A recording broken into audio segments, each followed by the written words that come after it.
سلام علیکم دوستان عزیز. داخل میدان هوایی است. یک تعداد دوستا به من زنگ زدن که تو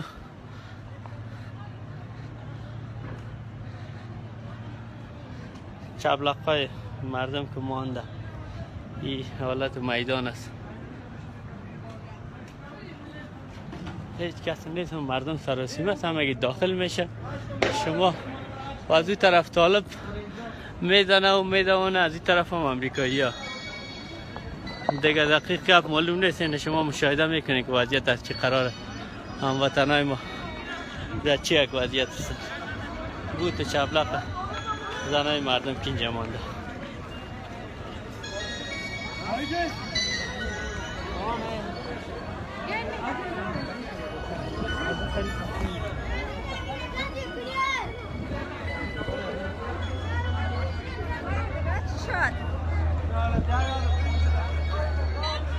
بله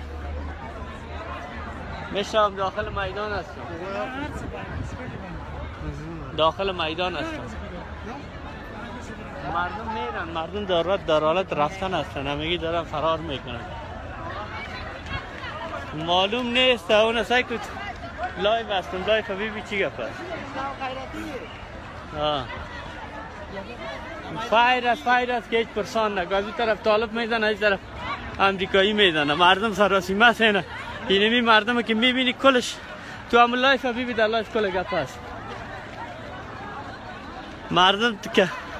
مردم بیچاره پیشتر یا کلشون خارج شده بودن، داخل شده بودن، حالا دوباره از طرف که طالبا دواندشان اجازه خارج شدن برشان نداده، همگی آمدن داخل. خیلی وضعیت خراب است. لعنت به این آدم کثیف متعصب لعنتی که مردم بیچاره ری رقم سرگردان ساخت. توف درید. ببینید چه وضعیت. کل کابل همیجه است. کل کابل همیجه است. ببینید این ویدیو را شیر کنین که به گوش جهانیان برسه، این مردم پناه بده. واقعا دردآور است. واقعا دردآور است. یک ملت دارن فرار میکنن.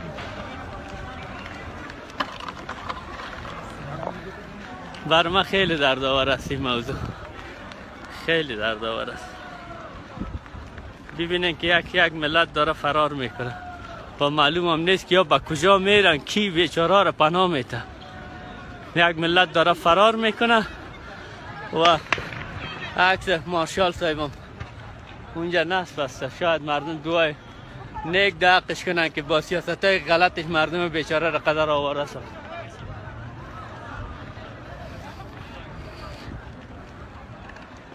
ببینین که مردم چگونه دارن میآین.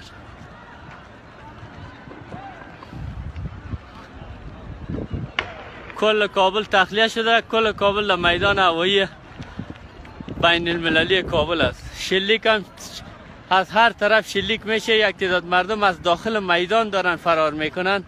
یک تعداد مردم هم از شهر کابل دارن میان. شما ببینید که موجی از مردم دارن میاد داخل میدان هوایی کابل. دوستای ویدیو را شیر بکنن تا به گوش جهانیان، سازمان های بین المللی برسه، ببینن که وضعیت کجا، که وضعیت مردم را ببینن که مردم چی یک وضعیت دردآور را تحمل میکنن. اونجا آمریکایی ها با وحشت تمام با اینا برخورد میکنه. آمریکایی ها با وحشت تمام برخورد میکنه. زنا را، بچه ها را میزنه، لط کوب میکنه و از طرف دیگه چند تا از تفلکا را چند تا از تفلکا مردن به شدت. اینمی ازدهامی که فشار آمد، نفسشان قطع شد. 2-3 تا سیاسر مرد. من پیشتر داخل بودم. حالا هم ببینه که چگونه مردم از ترس طالب فرار میکنه. چی وضعیت است؟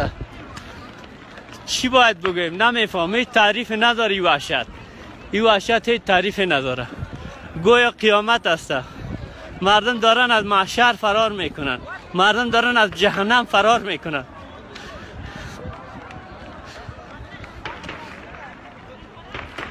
سرزمین فروختن.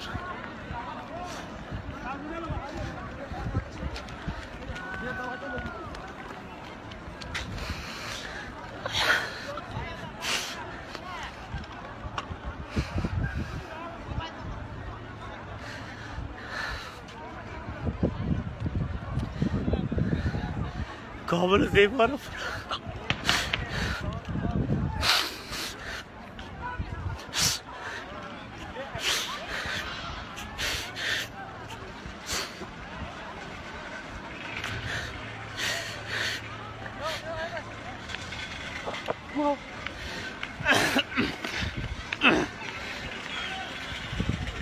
دوستا اگر ذره ارتباط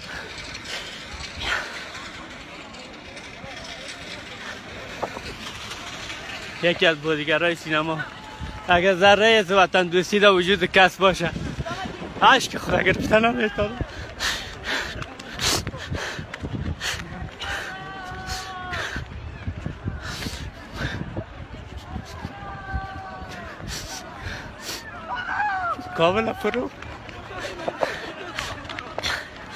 کابل فروختم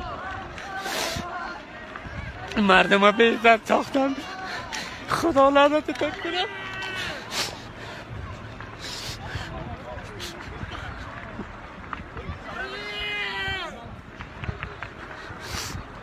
تاثیر قهرمان کاغذی قهرمان کش برنامه نداشت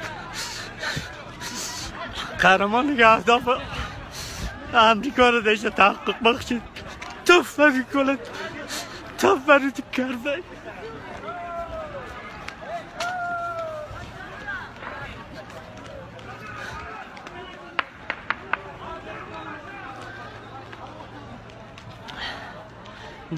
درفش سیرنگ تعصب اون جاویزان است توف برای کلتان هر کس از سیاست افغانستان زنده و مرده ایره براتان وعده میتونم اگه یک روز قدرت به دستم بیاد استخوان‌های از لعنتیارم استخوان‌های از یارم میکشم توته میکنم و آتش میکشم قبرهایشان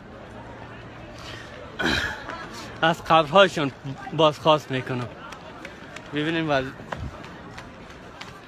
مردم چگونه دارن فرار میکنن ببینید که مردم چگونه دارن فرار میکنن این وحشت ببینید چقدر بیچاره شده